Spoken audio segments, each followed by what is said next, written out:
우리가 좀 잘 생각해야 될 부분 중에 하나가 종교라고 하는 부분에 우리가 혼동을 일으키는 경우가 많이 있습니다.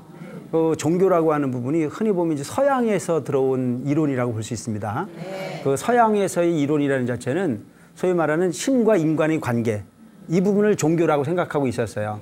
그래서 신이 있어서 만물을 창조했고, 신이 있어서 너의 생명을 줬고, 신이 있어서 모든 부분이 기륭하복이 신의 의지에 따라서 만들어진다. 네. 그래서 모든 존재는 그 신에게 제사 지내고, 신에게 빌고, 신에게 복종하는 부분이 관계를 가르치는 것이 서양 종교들의 특징이라 볼 수 있습니다. 네. 근데 이제 그걸 걸어서 우리는 믿을 신자 바라랑자, 신앙이라고 이야기를 하죠.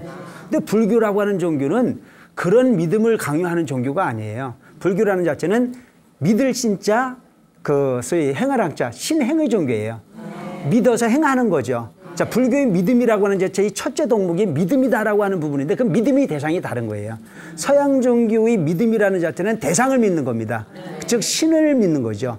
그 신의 능력을 믿고 그 신에게 복종하고 그 신에게 그 제사 지내는 것으로서 가지고 있는 고통을 여의고 복을 받기를 바라는 것 자체가 서양 종교들의 어떤 특징이라 본다면, 불교의 어떤 그런 믿음이라고 하는 부분은 부처님이라고 하는 부분이 한 인격을 믿는 게 아닙니다.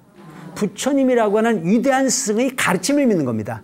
그 가르침이라고 하는 부분은 뭐예요? 진리, 다르마라고 그러죠. 진리라고 얘기를 하는 부분입니다. 우리는 그 진리를 믿는 거죠. 그럼 그 진리라고 하는 건 뭘까요? 그 진리라고 하는 부분은 이 세상의 삶의 구조를 말씀하신 겁니다. 부처님께서.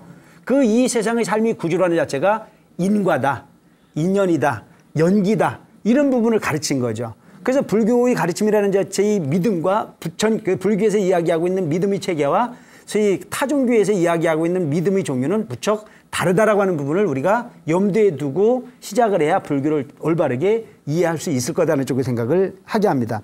우선은 우리가 불교라고 하는 자체는 첫째 믿음이라고 하는 부분은 진리라고 하는 부분이 존재한다는 사실을 믿는 겁니다. 그 진리라고 하는 부분이 뭘 거예요? 아까 얘기했듯이 인과를 믿는 겁니다. 내가 누구에게인가 못된 짓을 하면 그 업을 받는다 안 받는다? 이게 진리라고 하는 거예요. 그런데 일반적인 종교에서는 내가 누구에게인가 잘못을 저질렀어도 그 잘못된 부분은 그 사람한테 갚는 게 아니고 누가 용서하면 돼요? 그 누군가가 용서를 하면 된다라고 하는 부분이 가르침이. 근데 오늘날 우리 불교에서는 내가 누구에게인가 업을 지면 그 업은 그 대상에게 갚아야 되는 인과의 관계가 있다고 가르치는 것이 불교의 업설이라고 하는 사실입니다. 아시겠죠? 그렇다면은 내가 예를 들어서 누군가를 무척 서운하게 했어요. 그 서운하게 한 부분을 그에게 가서 미안하다고 이야기를 해야 그 마음이 풀리지. 그게 아닌 그보다 또 조금 더 힘이 센 놈한테 가가지고 내가 그놈 줘박았는데 자네가 용서를 좀 해주게 라고 그러면 용서가 돼야 안 돼요. 그런 부분이 논리. 우리는 주고받는 인과를 통해서 세상의 구조가 만들어져 간다. 그 다음에 이 세상은 영원한 것이 없다. 이 세상의 모든 부분은 재행무상이라. 이 세상의 모든 부분이 다 움직여야 안 움직여요. 이 세상의 모든 부분은 다 변해야 안 변해요. 이 변한다는 사실, 이게 진리예요. 물은 위에서 아래로 흘러야 안 흘러요?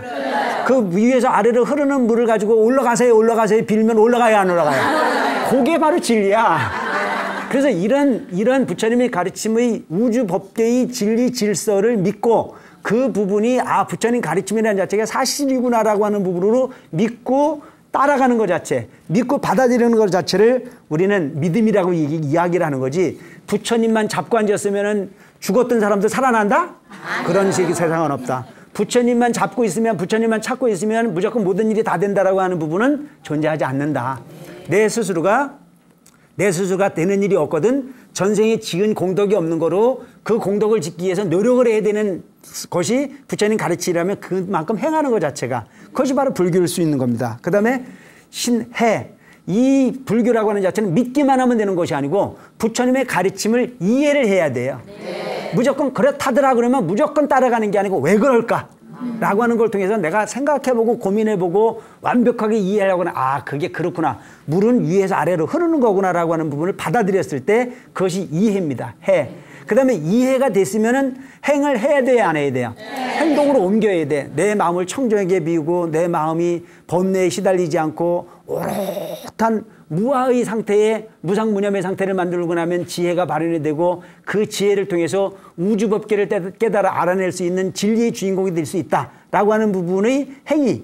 그 행위가 바로 수행이라고 하는 부분이고 그 수행이라고 하는 부분을 통해서 지혜를 얻고 누군가에게 내 그러니까 노력해서 얻어진 행위의 결정물을 조건 없이 주는 부분을 통해서 공덕을 짓고 이런 부분을 쌓고 사서 보살향으로 이어져서 언젠가는 부처를 이룰 수 있다라고 하는 부분으로 행동을 옮기는 것 자체를 우리가 행위라고 이야기하고 이 행위를 언제까지 해야 되느냐 열매가 만들어질 때까지 해야 된다.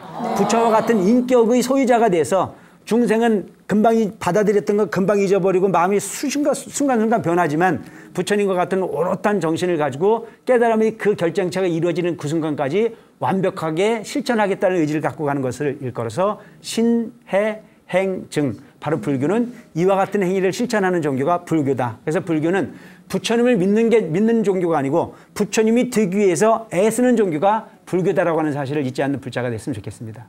BTN